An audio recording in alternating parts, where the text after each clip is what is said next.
Boa noite, a paz do Senhor. Eu quero agradecer a Deus pela vida de cada um. Você que está presente neste domingo, hoje é o primeiro domingo do mês. E eu tenho certeza que se você está ligado, se você conectou agora, porque o Espírito Santo, o Senhor, tocou no seu coração.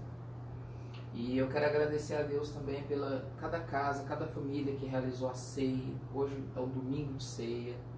É um momento onde nós juntos, nós decidimos louvar, adorar a Deus. Eu quero convidar você agora a baixar sua cabeça, fechar seus olhos. Vamos fazer uma oração para a gente começar o culto de hoje, domingo, dia 5. Senhor, nosso Deus, nosso Pai, muito obrigado pela vida de cada um. Obrigado pela igreja que se reúne nos lares. Obrigado pelas vidas que ligam agora, nesse momento, a internet, liga aqui no Instagram para assistir esse culto. Meu Deus, nós queremos te louvar, te agradecer. Mesmo em casa, queremos, meu Deus, te entregar a Ti a honra, a glória, o louvor. Meu Deus, queremos louvar o Teu nome. Depois queremos, meu Deus, compartilhar a Tua palavra com a igreja, com todos aqueles que estão ligados. Muito obrigado, meu Deus, pela oportunidade. Obrigado pela liberdade. Obrigado, Senhor, porque as manifestações da Tua presença é real no nosso meio. Obrigado pelo Teu cuidado, Teu carinho, Teu amor. Meu Deus, estende agora, envia os Teus anjos aos quatro cantos da terra, protegendo cada casa, cada lar. Libera o céu sobre as nossas cabeças. E cada lar agora, meu Deus, esteja protegido e guardado pela Tua mão. Senhor, muito obrigado. Faça-se presente agora em cada casa, cada família, em nome de Jesus. Amém. Glória a Deus. Amém. Casa como criança, te ama pelo que és. Voltar à inocência e acreditar em Ti.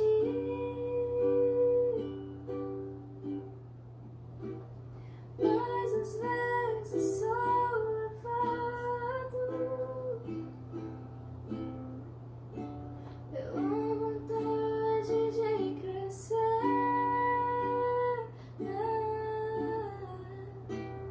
Torno-me independente e deixo simplesmente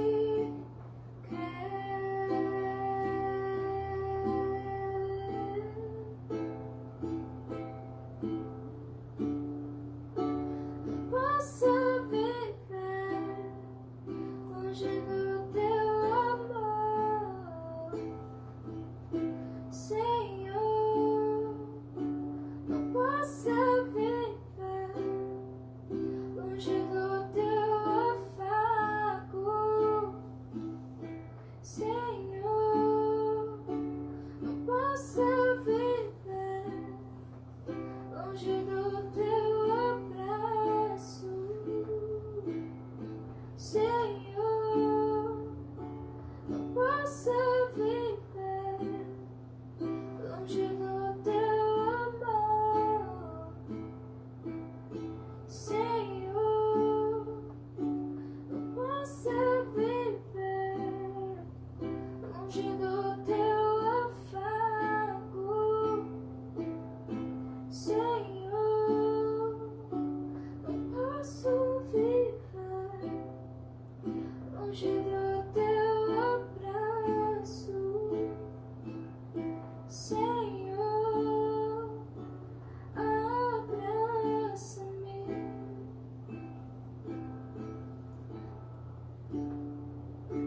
Abraça-me.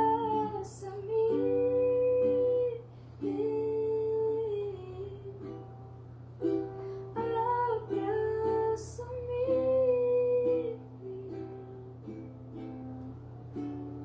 com seus braços de amor. Amém. Glória a Deus. Aleluias. Eu quero agradecer aí a toda a família CA, a todos os irmãos que estão conosco nesse momento. Irmãos, é muito gratificante em saber que mesmo num momento como esse, a igreja decidiu, sabe, buscar ao Senhor. Foram dias de jejum, dias de oração, dias onde nós nos voltamos para o Senhor. E hoje eu quero compartilhar uma palavra com os irmãos, na verdade a continuação da palavra do avivamento. Abrem todos em Atos capítulo 2, versículo 42. Nós vamos ler Atos capítulo 2, do versículo 42 ao 44. Nós vamos ler, depois eu faço um rápido comentário sobre a necessidade, né, real dessa palavra, o que está acontecendo. Vamos ler primeiro. Diz assim, Atos 2, 42. E perseveravam na doutrina dos apóstolos, na comunhão, no partir do pão e nas orações. E em toda a alma havia temor. Muitas maravilhas e sinais se faziam pelos apóstolos. Todos os que criam estavam juntos e tinham tudo em comum. Vamos fazer mais uma oração. Senhor, muito obrigado pela tua palavra, pela tua mensagem. Obrigado porque o Senhor deu sobre tudo e todos. E nesse momento nós pedimos que a tua mensagem, meu Deus, o evangelho, ele seja ministrado conforme, Pai, a tua vontade, conforme o teu caráter, conforme a palavra que é tua, e ele seja como o martelo que esmiuça a penha, meu Deus, aquela espada que separa juntas e medulas, então que ela seja eficiente, meu Deus, que encontre os corações nesta noite, em nome de Jesus, amém. A gente compartilhou que quando a igreja, ela ficou ali, na época de Atos, confinada, ela ficou reclusa, eles começaram a orar, foram revestidos de poder, então veio o avivamento. E esses dias agora, nós estamos reunidos em casa por conta do vírus, né, que é o coronavírus, o Covid-19, e a igreja está orando como nunca antes, e eu digo que nações, pais, o mundo está orando, está clamando a Deus. E isso nós estamos já uma palavra que vai vir um avivamento. Mas eu escutei esses dias que o avivamento já chegou e nós já estamos no avivamento. Então o efeito do avivamento ali em Atos foi, a primeira coisa, eles vendiam suas propriedades e seus bens e atendiam à necessidade dos irmãos. Imagina uma sociedade que ninguém tinha necessidade nenhuma. E a Bíblia diz que todos os dias eles se reuniam no templo, partiam o pão em suas casas, juntos participavam das refeições e com alegria e singeleza de coração, com alegria e singeleza, eles louvavam a Deus, tinham simpatia do povo e Deus acrescentava diariamente os que iam sendo salvos. Irmãos, olhando para isso que aconteceu, para esse evento, nós podemos olhar para o futuro. Nesse momento nós estamos em casa, nós estamos orando, clamando, o temor já está no nosso coração. Os nossos corações já está. Nós já tememos. E como tememos? Nós estamos orando todo dia, clamando por misericórdia.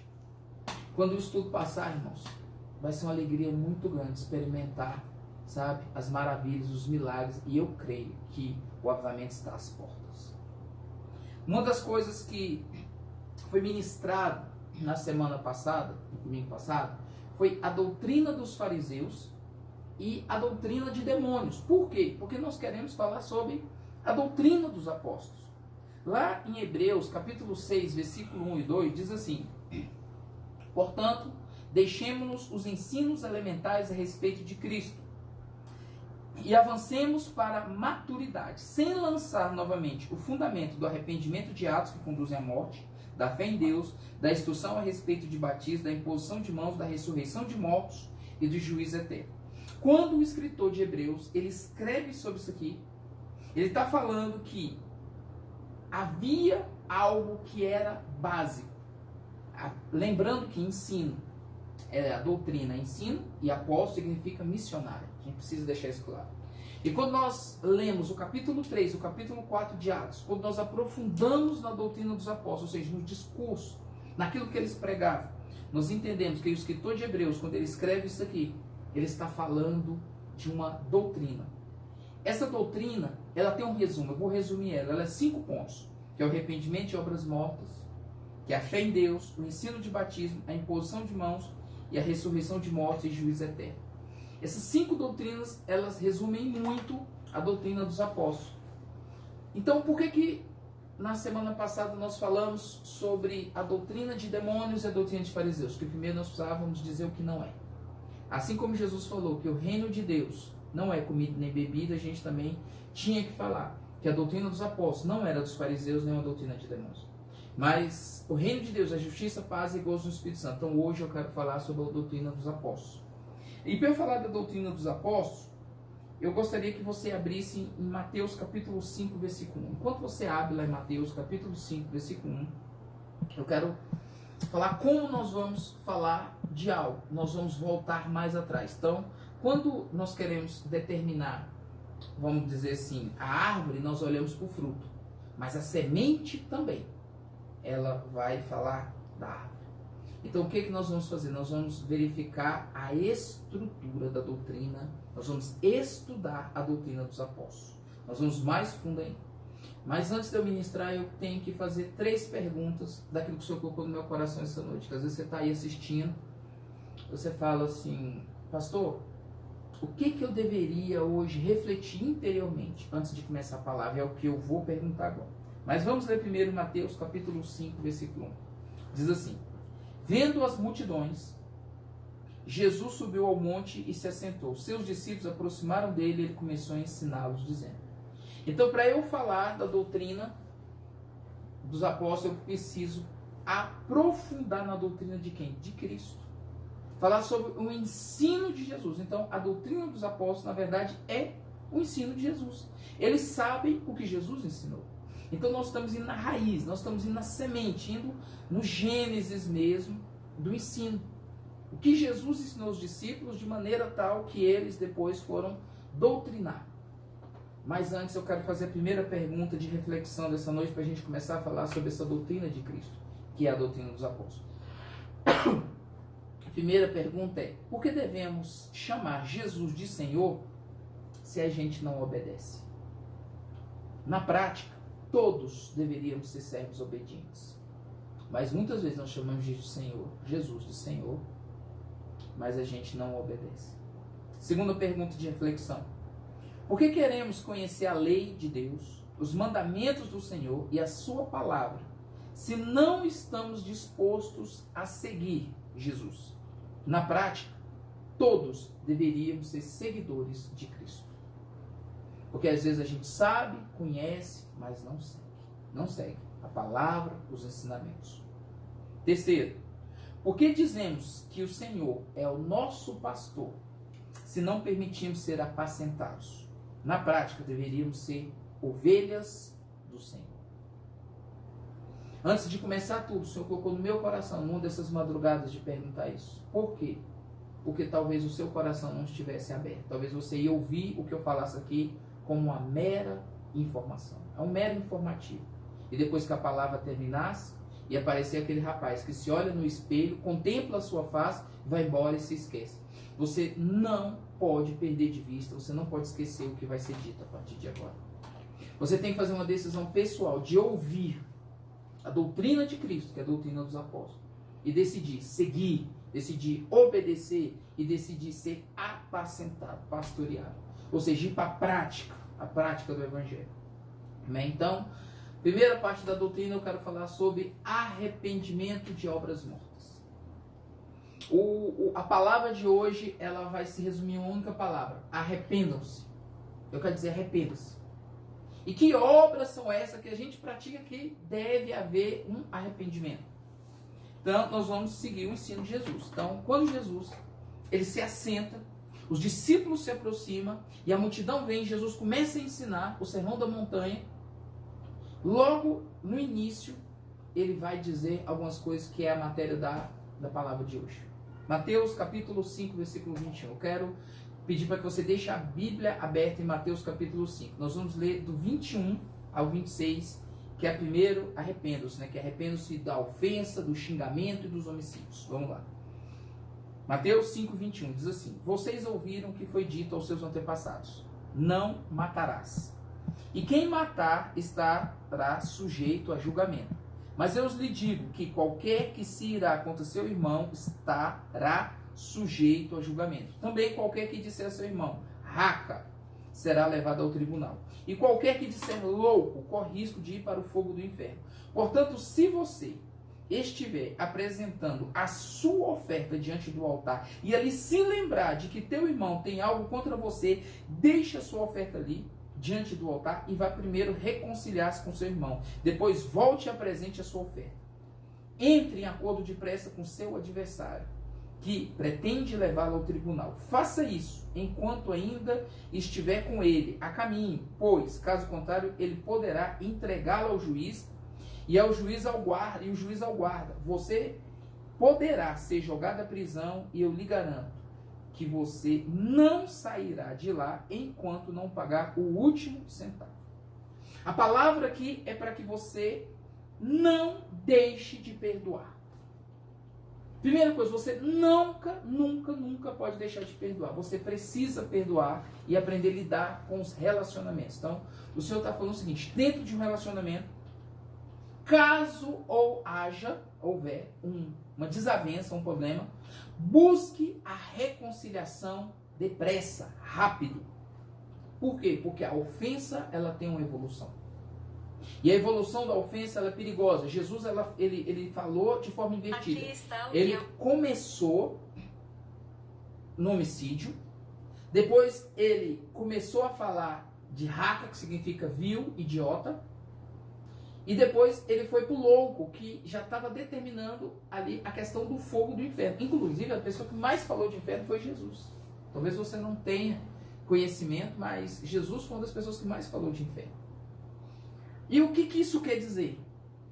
Que essa é vamos dizer assim, é uma situação que ela tem um crescimento. Você entra numa desavença, numa confusão, você ofende uma pessoa, daqui a pouco você xinga, e isso evolui para quê? Para um homicídio. Passa a ser pessoal o problema. E quando o problema, ele pode, desde uma discussão, uma desavença, gerar morte, uma matança, por questões pessoais, entra Jesus com o primeiro ensino dos relacionamentos. Ele está falando o seguinte: o menor dos prejuízos é a ofensa. Aprenda a liberar perdão. Não deixe de perdoar. E ele está falando o seguinte: que quando não há acerto, quando não há perdão, uma das primeiras coisas que a pessoa vai ter retida é a prosperidade. Então, deixa a tua oferta no altar. Por quê?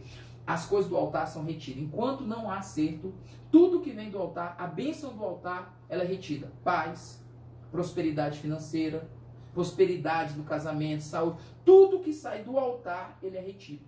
Então você não poderá desfrutar da bênção do altar. Outra coisa, se entregar a oferta, Deus não vai aceitar. A gente fala: não, eu vou entregar assim mesmo, eu não vou gozar não. Deus não aceita a oferta. Eu separei aqui 3 versículos que eu quero compartilhar, que eles são seríssimos a respeito disso. O primeiro está em Provérbios 21, 27. Diz assim: o sacrifício dos ímpios já é abominação, por si mesmo. Quanto mais oferecendo com má intenção. Tem gente que oferece ali a oferta com má intenção. Não vai receber bênção nem benefício.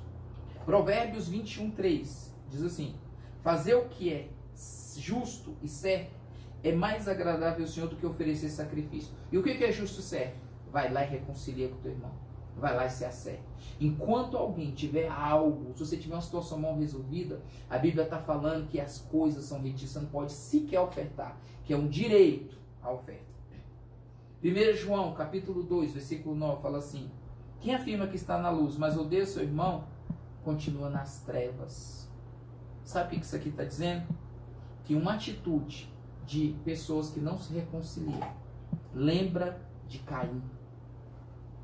Nas duas formas, na verdade nas 3. A primeira, Caim matou Abel. Segunda coisa, a oferta de Caim Deus não aceitou, porque ela era ruim, tinha má intenção. A terceira situação, quando Caim matou Abel, a terra não deu seu fruto. Ele passou a viver uma vida de miséria. Então toda vez que há uma confusão, toda vez que há uma discussão e não há reconciliação, a história de Caim faz, trazer a memória de Deus. Nós temos que nos preocupar e vigiar muito. Segunda coisa, a humildade, ela traz consigo sabedoria. Pastor, por quê? Porque o menor dos prejuízos à ofensa, isso quer dizer que, se você for humilde e se acertar com o seu adversário, além de ser a menor das atitudes, isso tem muita sabedoria. Por quê? Porque todo aquele que odeia seu irmão é assassino. Talvez você não matou ele fisicamente, mas no teu coração o ódio vai te levar a matar ele. E tem consequências espirituais. Então, a primeira coisa, você tem que dimensionar. Por que Jesus deu uma palavra na doutrina ali de Cristo, quando Jesus estava ensinando sobre a questão de você entender a questão da morte, da ofensa e dos xingamentos? Deus está falando que você tem que dimensionar. Se você vai entrar numa confusão. E isso pode te levar ao nível de você querer matar alguém, até odiar a pessoa, matar a pessoa no seu coração. Jesus está falando assim, seja diligente e antecipe. Primeira coisa, Provérbios 17:14. Olha o que a Bíblia fala. Começar uma discussão é como abrir uma brecha no dique. Por isso, resolva a questão antes que surja contenda. Começou uma discussão, resolva imediatamente. Não prolongue com ela. Isso pode te levar a consequências horríveis. E tem consequências espirituais. Provérbios 20, versículo 3. É uma honra dar fim às contendas, mas todos os insensatos envolvem-se nela. Se você está se envolvendo em confusão, acredite em mim, você está sendo insensato. Foge das confusões. E Provérbios 22:10 diz assim: quando se manda embora o zombador, a briga acaba, cessam-se as contendas e os insultos. Sabe o que isso quer dizer?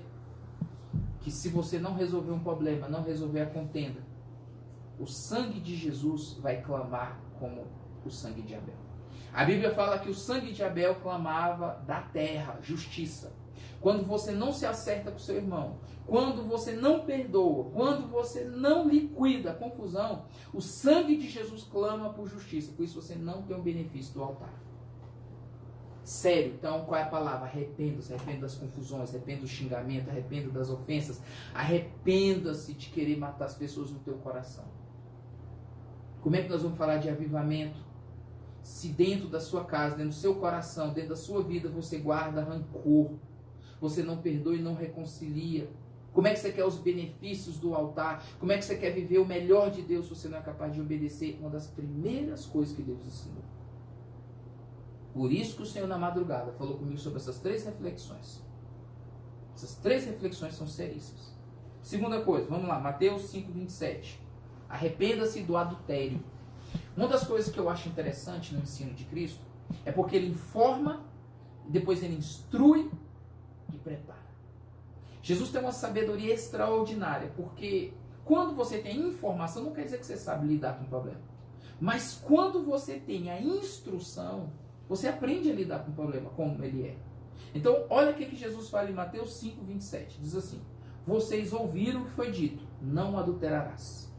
Mas eu lhes digo, qualquer que olhar para uma mulher para desejá-la, já cometeu o adultério com ela em seu coração.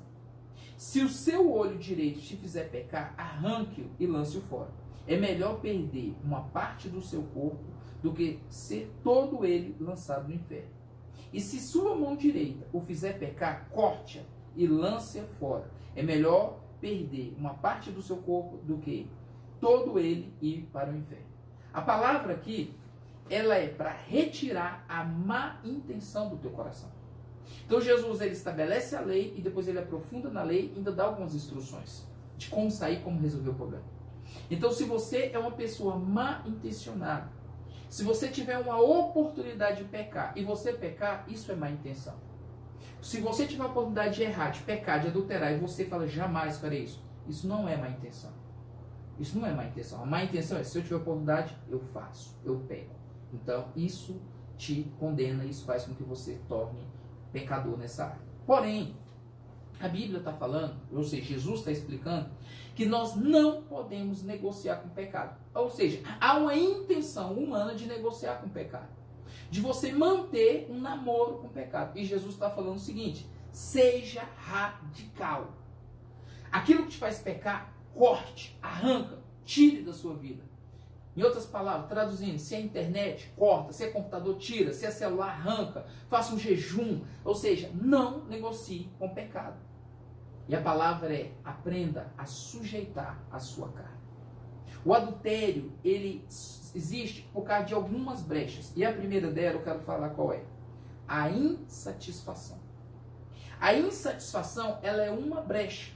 Está escrito lá em Provérbios 26, versículo 7, diz assim: quem está satisfeito, despreza o mel. Algumas versões falam, pisa em favos de mel. Mas, para quem tem fome, até o amargo é doce. Nós vivemos hoje numa geração insatisfeita. E eu quero dizer para você que insatisfação é igual a ingratidão. Então, quando você está satisfeito, você está falando para Deus que você é grato, grato com a sua casa, grato com a sua esposa, grato com a vida que Deus te deu. E isso lhe proporciona segurança e proteção. O que é a gratidão? Gratidão é proteção contra adultério. Se você é grato pelo que Deus te deu, Deus vai te proteger, vai te abençoar. Agora, na insatisfação, que é igual à ingratidão, você sempre vai acabar pisando, né? Vamos falar de jeito melhor, mudando. Você vai acabar comendo até do que é amargo. Porque a Bíblia fala que por sedento até o amargo é doce. Ou seja, você vai cometer erros seríssimos. Agora, ao farto, ao satisfeito, aquela pessoa que é grata, a Bíblia fala que despreza até o mel. Então, esse é um dos pontos. E o segundo está escrito lá em Provérbios 26, versículo 8, o próximo versículo. Diz assim: como a ave vagueia longe do ninho, assim é o homem que vagueia longe do lar. Fique próximo da sua casa. Não fique muito tempo longe. Não fique muito tempo longe da sua esposa, longe da sua casa. É o abrigo, a proteção. Lá é proteção para o homem. Lá é proteção para o casal. Fique perto da sua casa. Amém? Terceira situação é arrependa-se do divórcio. Por mais que a gente pense assim, pastor, eu conheço essa palavra, eu já li ela. Mas para a gente ter um avivamento, nós temos que começar a se arrepender. E arrependimento fala o quê? Mudança de atitude, mudança na forma de pensar. É a gente viver de forma correta. Tem pessoas que concordam. Deixa eu falar um pouco sobre conveniência, para falar de adultério. Conveniência é assim. Lá na igreja, a gente fazia, quando acabar essa reclusão, nosso Deus querendo vamos voltar a fazer o nosso bazar. Então, a gente falava assim, ó, não traga muita coisa, mas traga o melhor. Traga uma peça, mas traga o melhor que você tem. E às vezes as pessoas traziam muitas coisas, muitas, porque às vezes eles já estavam desfazendo daquela quantidade de coisa. Então, conveniência é você obedecer porque é conveniente. Enquanto é conveniente, você obedece. Mas quando aquilo te pede algo que lhe custa, geralmente a gente cria reticência. E para falar de divórcio, eu preciso falar de conveniência, porque aqui não vale conveniência. Enquanto meu casamento estiver bom, eu vou estar casado. Não. Olha o que a Bíblia diz. Mateus capítulo 5, versículo 31. Mateus capítulo 5, versículo 31. Diz assim: foi dito, aquele que se divorciar de sua mulher deverá dar-lhe certidão de divórcio. Mas eu lhes digo que todo aquele que se divorciar da sua mulher, exceto por imoralidade sexual, faz com que ela se torne adúltera. E quem se casar com uma mulher divorciada está cometendo adultério. O que acontece? A geração atual está correndo risco gravíssimo porque o número de divórcios cresceu. Pastor, mas eu estou com problema. Aí começa a apresentar problemas. A Bíblia está falando para não divorciar, porque senão, quem casar com mulher comete adultério. Pastor, eu já me divorciei. Se arrependa, não faça mais isso. Você não precisa casar 10 vezes, 15 vezes. Case uma vez só e fica a sua mulher. Mulher, case uma vez só e fica o seu marido. Agora, a palavra aqui é para não se separar. Aqui é onde o homem, ele tenta impor a sua vontade pessoal acima da vontade de Deus. Ele tenta. Eu quero dizer que Deus odeia o divórcio. Quando um homem, ele abandona uma mulher, Deus acha isso tão sério, que Deus pega a mulher abandonada, traz para ele, ele se pronuncia na Bíblia: eu sou marido da mulher abandonada. Então não divorcie, não abandone sua mulher, homem. Porque Deus acha tão sério, porque a identidade do homem, ela é alterada quando o homem, ele abandona a mulher. Então o que o homem tem que fazer? Ele tem que ir lá e proteger e ficar com a sua esposa. E a mulher fica com o seu marido. É um perigo entender as escrituras de forma errada. Aonde? Mateus capítulo 19, versículo 6. Irmãos, essa aqui é uma palavra que as pessoas têm interpretado de forma errada. E eu quero trazer a atenção aqui de você, que se você tiver esse entendimento errado, se arrependa no nome de Jesus. Porque a palavra é clara, não modifique a palavra. A Bíblia diz assim, Mateus 19, 6. Assim eles já não são dois, mas sim uma só carne. Portanto, o que Deus uniu, ninguém separe. Ou seja, o que Deus uniu, o homem não pode separar. Existem pessoas separando e depois falando que separou porque Deus não uniu. Porque se não tivesse separado, Deus não tinha unido. Isso é uma falácia, isso é um argumento falso. Deixa eu dizer uma coisa para vocês aqui. Uma aliança do casamento, ela tem 3 dobras. 3 dobras. Ela é feita entre o marido, a mulher e Jesus. Deus está na aliança do casamento. Mesmo que o marido e a mulher quebrem a aliança, Deus não quebra a aliança e está lá. Sem falar que tem 5 níveis. Você casa no civil, você é abençoado pelos pais, tem a questão do juramento, o relacionamento sexual em si e tem os votos. Então, além dessas 3 alianças, nós temos 5 níveis. Casamento não foi feito para ser desfeito, foi feito para permanecer para sempre. Eu acho um absurdo a pessoa dizer isso. Não modifique a palavra. Tema a Deus. Isso é seríssimo. Outra coisa, a vontade de Deus tem que ser respeitada. A vontade de Deus é que alguém separe? Não. Nunca Deus quis isso. Porque Deus odeia o divórcio. Então a vontade de Deus é o quê? Que as pessoas restaurem, se reconciliem, fiquem juntas no casamento. Mas aí, algumas pessoas começam a buscar brechas na lei. Para quê? Para fazer a sua própria vontade, não fazer a vontade de Deus. Então, quando todo mundo está bem, quando o casal está bem, isso é conveniente ficar casado. Agora, quando não está, eles começam a buscar brecha na lei. E eu quero hoje ler uma coisa aqui, muito séria. Abre aí a palavra do Senhor em Mateus 7, 21. Eu sei que você conhece, mas eu quero te convidar a abrir, porque eu quero te mostrar uma seriedade.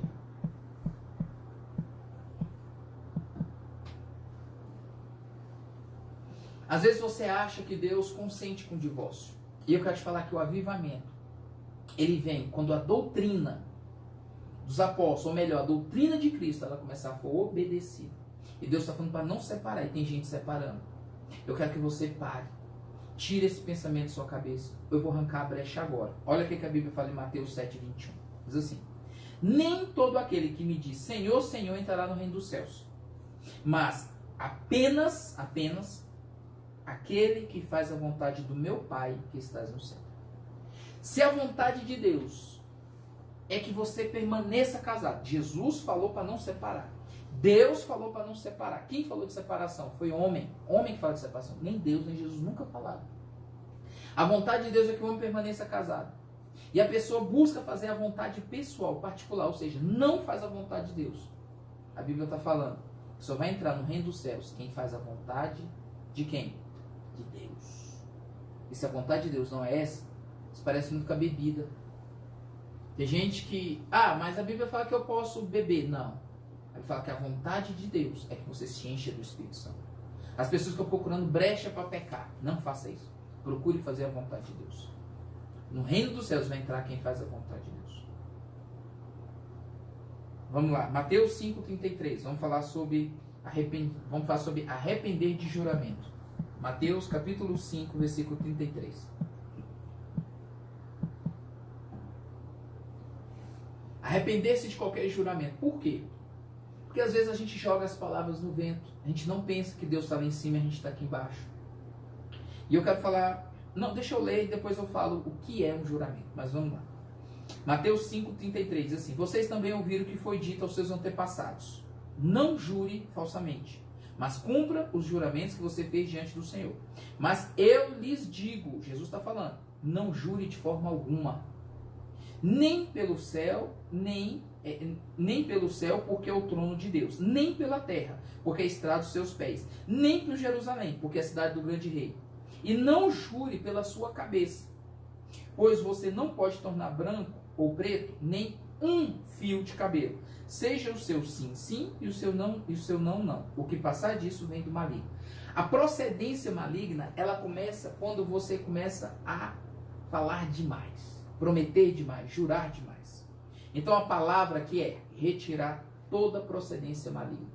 As pessoas têm mania de criar argumentos para se fazer convencer ou criar garantias. Que garantia? Nenhuma, porque a Bíblia está falando, ou melhor, Jesus está falando, que ninguém pode dar garantia de nada. Quem está falando? Jesus. Às vezes fala assim, eu garanto, eu prometo, eu faço. Jesus está falando que você não pode garantir Nem que um fio de cabelo seu fique branco ou preto. Ah, pastor, eu vou ali, compro a tinta e pinto o cabelo. Mano, não é isso não. Deus está querendo dizer que você não determina a cor dos seus olhos, a cor do seu cabelo. Você não escolhe quem é seu pai. Ou seja, você não tem escolha, você não tem garantias de nada. A sua palavra tem que ser sim ou não. Você não pode sair jurando. O que é um juramento? Juramento é uma promessa que você não sabe se vai poder cumprir. E Deus está falando, ou seja, Jesus está falando, para de fazer isso, para de fazer essas promessas. E aqui eu quero colocar uma situação.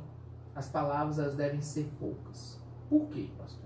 Porque Provérbios 10, 19 diz assim: quando são muitas as palavras, o pecado está presente. Mas quem controla a língua é sensato. Se você é uma pessoa que gosta de falar muito, a Bíblia está falando que o pecado está presente. Se você é uma pessoa que promete tudo, o pecado está presente. Se você começa a jurar, a prometer demais, o pecado está presente. Pare de pecar. Fale pouco.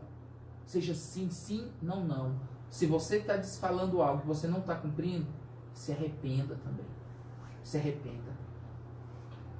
A primeira doutrina de Jesus aqui, Jesus está ensinando, é a gente se comportar. A gente aprender a ser sensato, ser justo, ser correto, parecer com Ele, parecer com Deus. E quantas pessoas hoje, não, eu estou falando de cristão, não cumpre essas coisas que eu estou falando. Não cumpre. Não tem. Às vezes eu já escutei que no mundo as pessoas preferem fazer negócios com outras pessoas e temem fazer negócio com cristão, porque muitos deles prometem, jura, mas não cumprem. Então cuidado. Cuidado com a sua palavra. Porque o ímpio, o mundo, ele cobra coerência. Ele cobra que você seja coerente. Se você professa uma fé, se você fala que é servo de Cristo, se você fala que conhece as Escrituras, e você age com incoerência, o mundo vai te ver. E ele vai te observar isso. Por isso nós estamos falando sobre o quê? Avivamento. E para falar de avivamento, nós temos que falar de arrependimento. Nós temos que aprender a nos comportar. Os nossos maus hábitos, hábitos errados, podem nos levar a cometer pecados, a juízo. Hábitos errados levam as pessoas para o inferno. Então vamos lá. Mateus capítulo 5, versículo 38. Arrependa-se da vingança. Às vezes você é uma pessoa que gosta de se vingar. Vamos lá. Mateus 5, 38. Diz assim: vocês ouviram o que foi dito, olho por olho, dente por dente. Mas eu lhe digo, não resistam ao perverso. Se alguém lhe ferir na face direita, ofereça-lhe também a outra. E se alguém quiser processá-lo e tirar-lhe a túnica, deixe que leve também a capa. E se alguém o forçar a caminhar com ele 1 milha, vá com ele 2. De quem lhe pede, não volte as costas. E aquele que lhe deseja pedir algo, lhe emprestar. A palavra aqui é para você não agir com justiça própria, ou seja, arrepender de qualquer vingança. Jesus está ensinando aqui a você sofrer a perda, o dano. Você fala assim, olha, perde, sofre por mim sofre. Sofre a perda, o dano. Vou explicar a questão da face. A Bíblia fala o seguinte, se alguém te bater na face direita, a minha face direita está desse lado. Então, com uma pessoa que é destra, porque o Israel, eles não aceitam a pessoa canhota. Não existe a palavra canhota. Existe ambidestro, destro, mas o canhoto não tem. Então, ninguém que vai bater na face direita, com a mão direita, não tem como. Então, ele tem que bater com a costa da mão. Com uma pessoa bater na sua face direita, com a mão direita, ele não bate com a palma, ele bate com as costas. Então, a Bíblia está falando o seguinte, que oferecer a outra face é uma questão de humilhação. Então, quando alguém te bate com esse lado da face, com esse lado aqui, ele está querendo te humilhar. Então ele diz assim, se alguém te bater na face direita, ou seja, te humilhando, o que a Bíblia está falando? Da outra, ou seja, aceita a humilhação. Aceita ser humilhado. Por quê? Porque Jesus está falando o seguinte, que isso é uma conduta cristã. Você, sabe, não se vingar, não pagar na mesma moeda, não pagar mal com mal, ou seja, sofre o dano. Faça uma coisa boa. Qual é a coisa boa, pastor? Aceita humilhação, aceita ser humilhado. Porque devolver na mesma moeda é pagar mal com mal. E Deus não quer que você pague o mal com mal. Pagar o bem com mal realiza e abre duas situações. Agora, se você estava assim, deitado na cama, com a cabeça no travesseiro, assistindo a palavra do pastorzão, eu quero que você agora sente, respira fundo e preste atenção nas duas coisas que eu vou te falar. Se você decidir agora, a partir de hoje, pagar o bem com o mal, duas coisas vão acontecer. Então, anote aí, porque agora vem coisa séria. Tudo é série, né? Mas isso aqui também. Primeiro, vamos lá. Romanos 12, 20. Enquanto você abre Romanos 12, 20, eu quero ler. A primeira situação, faz o inimigo queimar de vergonha. Quando você paga com bem, a pessoa está te fazendo mal, e você paga com bem, o teu inimigo, ele queima de vergonha. Olha o que está escrito em Romanos 12, 20. Pelo contrário, se seu inimigo tiver fome, dele de comer, e se tiver sede, dele de beber. Fazendo isso, você amontoará brasas vivas sobre a cabeça dele. Não se deixe vencer pelo mal, mas vença o mal com bem. Eu fui procurar essa referência, brasas vivas, você faz a pessoa queimar de remorso e vergonha. Está escrito desse jeito em outra versão. Então, a pessoa ela queima de vergonha. A pessoa faz mal para você e mesmo assim você cuida dela, dá comida, você socorre ela e são bem, ó. A pessoa fica ali com vergonha do que fez. E a segunda situação, essa é grave. A segunda situação é o seguinte, a pessoa te faz mal, você paga com bem e ela continua fazendo mal. Olha o que a Bíblia fala, Provérbios 17, 13. Diz assim: quanto àquele que paga o bem com o mal, não se apartará o mal da sua casa. Ou seja, o mal que ele está te fazendo vai para a casa da pessoa e nunca mais sai. Vocês ouviram? Vou ler de novo. Quanto àquele que paga o bem com o mal, não se apartará o mal da sua casa. Ou seja, o mal vai para a casa da pessoa. É seríssimo isso aqui. Então o que Jesus está fazendo? Está falando, não pague o mal com o mal, não se vingue. Pague com o bem, seja igual ele é. Agora, a realidade hoje, isso aqui vai ser bonito. Pastor pregando, as pessoas ouvindo. Mas qual é a realidade? Qual é a verdade? É vingança, é maldade no coração. São pessoas abrindo buracos ou os caírem. Pessoas, sabe, não agindo com bondade com ninguém. Nem com os da própria casa. Nem com, sabe, a Bíblia está falando para você cuidar, para você agir com bem. Não existe mais bondade nos corações. Para ver um avivamento, isso tem que mudar dentro de você. Você tem que começar a sofrer um dano, sofrer perdas. E, sabe, glorificar a Deus por isso. Abre a palavra do Senhor, Mateus capítulo 5, versículo 43. Vamos para a nossa última situação agora, que é nosso assunto aqui de amar, ou seja, se arrepender de odiar o inimigo, amar o inimigo. Se arrependa se você odeia seu inimigo. Se arrependa, porque o Senhor Jesus mandou amar. Vamos ver aqui, Mateus 5,43, diz assim: vocês ouviram o que foi dito, ame o seu próximo e odeie o seu inimigo. Ou seja, isso aqui era a lei. Jesus falou, você ouviu o que foi isso. Vem a informação. Olha a instrução que Jesus traz. Mas eu lhes digo, amem os seus inimigos. Orem por aqueles que os perseguem, para que vocês venham ser filhos de seu Pai que estás no céu. Porque ele faz raiar o sol sobre os maus e bons, e derrama chuva sobre justos e injustos. Se vocês amarem aqueles que os amam, que recompensa receberão? Até os publicanos fazem isso. Se vocês saudarem apenas os seus irmãos, o que estarão fazendo demais? Até os pagãos fazem isso. Portanto, sejam perfeitos como perfeito é o Pai celestial de vocês. A palavra aqui é amar os inimigos. Ou seja, pare de odiar. Orar por aqueles que os perseguem. Imagine bem que quando a gente lê João 15, a Bíblia fala assim, que nós somos os ramos, né? E Jesus é a videira verdadeira. E você continua lendo, no final do capítulo, está falando o seguinte, que aqueles frutos que nós vamos dar, vai fazer com que o mundo nos odeie. O mundo vai odiar os crentes. Quando? Quando eles começam a frutificar. Quando você começa a orar, quando você começa a buscar, quando você começa... Irmãos, o diabo, ele fica endemoniado. Ou seja, as injustiças, elas perseguem os justos. Você sabe quem é perseguido? É o justo. É o que ora, é o que ama, é o que é igual a Cristo. Crucificaram Jesus, falaram mal de Jesus, machucaram Jesus.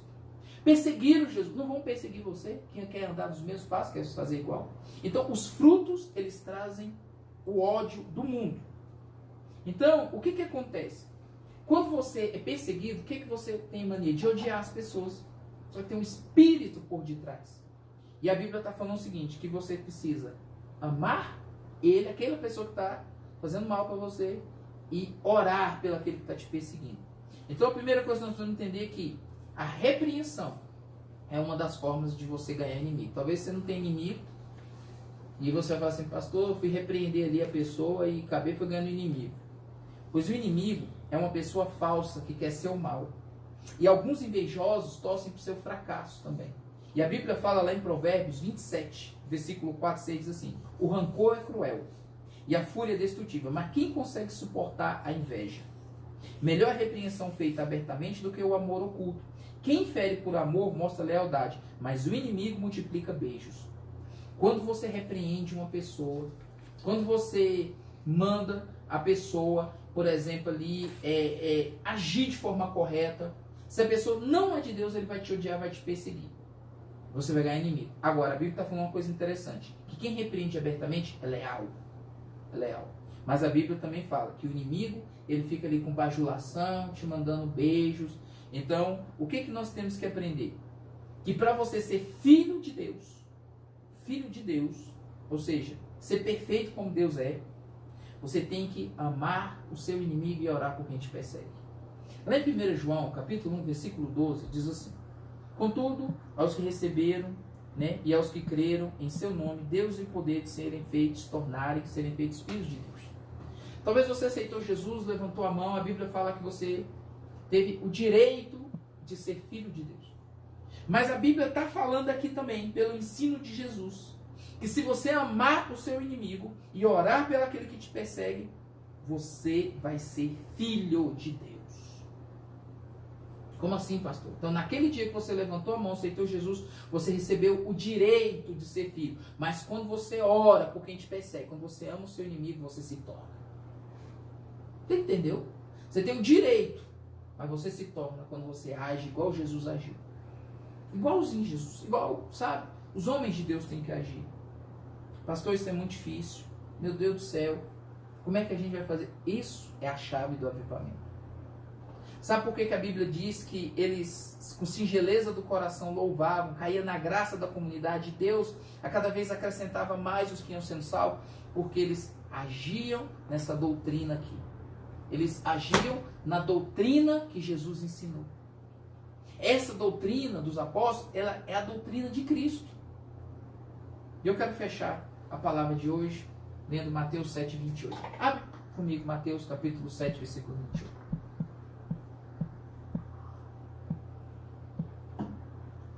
Talvez você está aí em casa, está assistindo essa palavra, aí você fala assim, ainda bem que o pastor lê a palavra. Não, anota, meu irmão, anota. Porque essas referências são referências de Deus, para você voltar depois e ter algo para você se basear. Entender que a gente precisa agir, obedecer o que Deus está falando. Mateus 7, 28, vamos ler o 28 e 29. Diz assim: mas Jesus acabou de dizer essas coisas, e as multidões estavam maravilhadas com seu ensino, porque ele as ensinava como quem tem autoridade, e não como os mestres da lei.